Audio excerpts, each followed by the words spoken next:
Didn't see you. What? You said you came for a more spooky tree, not a Christmas tree? Well, you come to the right place. I am decorating my darkly inclined tree, which will include themes of Gothic, Halloween, witchy nature, and that's what I'll be putting on my tree. So if that interests you, then stay tuned. Let's decorate this Halloween darkly inclined tree together, shall we?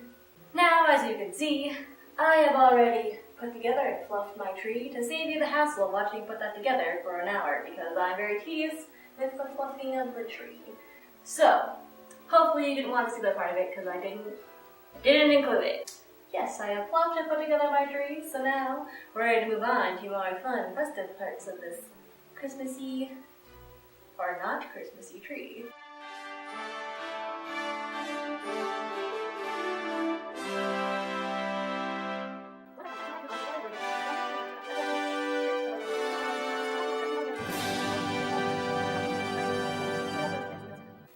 Let's get this show on the road, shall we? I think I've probably rambled long enough.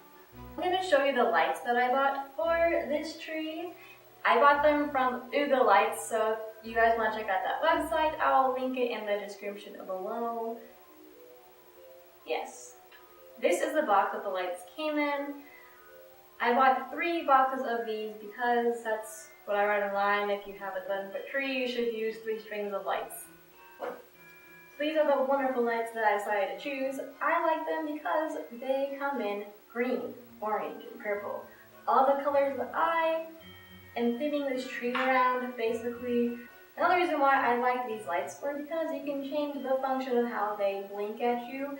So you can keep them on a steady mode so they don't blink at all, or you can change them to your multiple blinks. They can blink fast, they can blink slow, they can have a combo of different functions. They can go from orange to purple to green, whatever you decide to set them to. So I thought that was kind of cool how you had options for how you want your little light bulbs to be on your tree.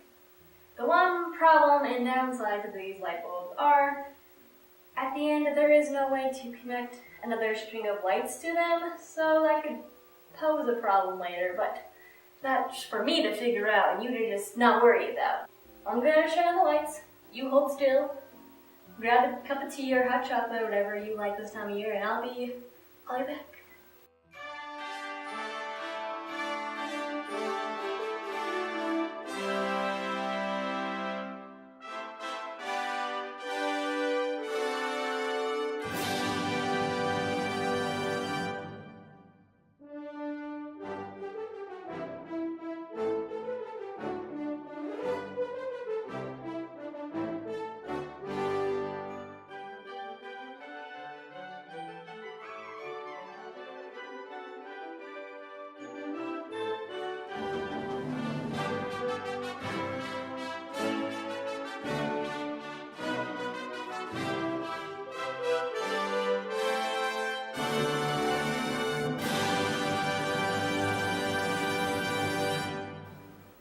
Alright, step 1 is complete. The lighting has been strung on the tree. I think it turned out pretty good. I did end up using all 3 strands that I had purchased. So moving on to step number 2, which is applying the garland ribbon or tool.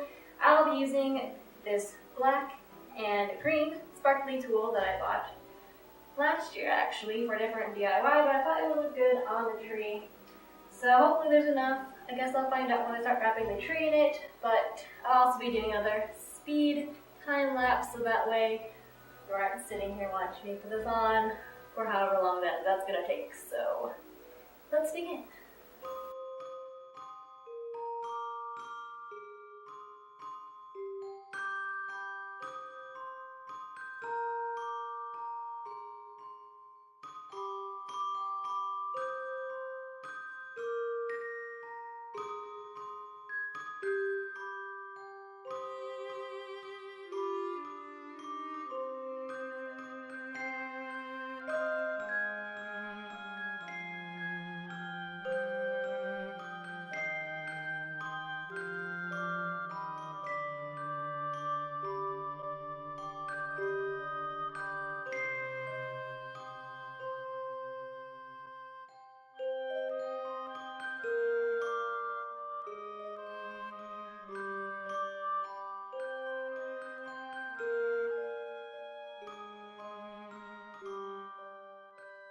Alright, I think we got all the garland on. So what I ended up doing is I had a lot more green tulle than I had black tulle. So I decided to use the green tulle to make little loops around the tree, and then I used the black tulle to make a little bow at the very top. Then I had this trick or treat garland that I got from Hobby Lobby, and originally I was going to make the trick or treat, these little thingies, into individual ornaments, but this is how it's going so far. The next step is to put on the ornaments. For most of the ornaments, they're going to be the ornaments that I have made in previous DIY videos. So that includes the two I did this year, as well as the one I did last year. If you guys want to see those ornament videos, I'll link them all in the description below. So aside from the ornaments I have made, I have other ornaments that I'd like to show you guys. Two of them are Disney Jack Skellington ornaments. I love these ones so much, so they'll definitely be going front and center on my tree since they are my favorite ornaments that I own. And I also bought these ornaments at Michael's because they were on sale, so I decided why not just have some filler ornaments to put on my tree. So let's get started, shall we?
Phew, okay, I think I finished putting on all the ornaments. I have to double check to make sure I didn't leave anything around.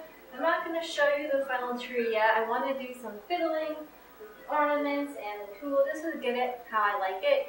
But before I go, I thought I'd show you what I'm going to be doing for the tree skirt.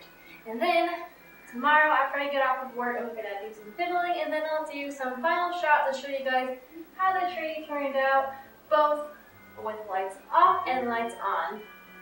So real quick, the top down, the bottom of the tree, so I can show you what I'm going to be doing for the tree skirt.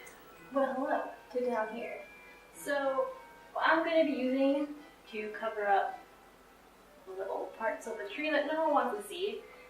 Since I have never really seen a Halloween tree skirt, I'm kind of making it my own, using this white fabric that I got, and then this dining room table runner that you can find during Halloween.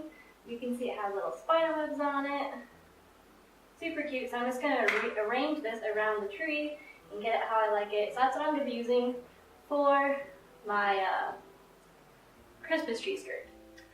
Wait, before I go, I forgot to mention that I didn't ever figure out the tree topper scenario that I was going to be doing as my final step to show you guys. Right now, again, I have this black bow at the very top. I don't mind it, but it does look a little bare up there. So I'm gonna try and figure out something to put at the very, very top. But the clearance between the ceiling and the top of the tree is about a good 4 inches. So I'm gonna try and figure out something. If I can't, then I guess we'll find out in a couple seconds. I'll find out tomorrow if I can figure out something to put at the very, very top. But as I said, that's for future Rachel to figure out, that current Rachel to figure out. So, in the big reveal of my finished tree, where I show you all the up close shots and all that jazz, you'll also see whether or not I can figure out the tree topper dilemma. Thank you again for watching up to this point, and I will see you in a few seconds to show you the final tree and how it turned out. Here's how the tree skirt turned out. We'll see how long it lasts, since, you know, with cats, like to get into everything, but I think it looks pretty good. So here's how the tree topper turned out. I'm glad I could figure out something besides just this black bow over the top of it. While that looked fine, it was just a little barren up at the very, very top. So I ended up putting on these orange flowers that I had previously used for a DIY video. It was the Witchy Christmas Ornaments DIY video. That's where they were from. I had extra, so I decided just to stick them up top since there's lots of orange on this tree. And then I quickly made this black bat out of some black burlap I've had for forever. It's actually what these behind it are made out of. And then I just strung some white yarn around the outside of it to give it a little bit more dimensions, that way you could see from far away it was a black bat. And then I just stuffed it with some fluff to give it a little bit of body. But yeah, that's what I decided to do for the top of my tree. Pretty happy with how it turned out. So now on to the final part to show you the entire tree.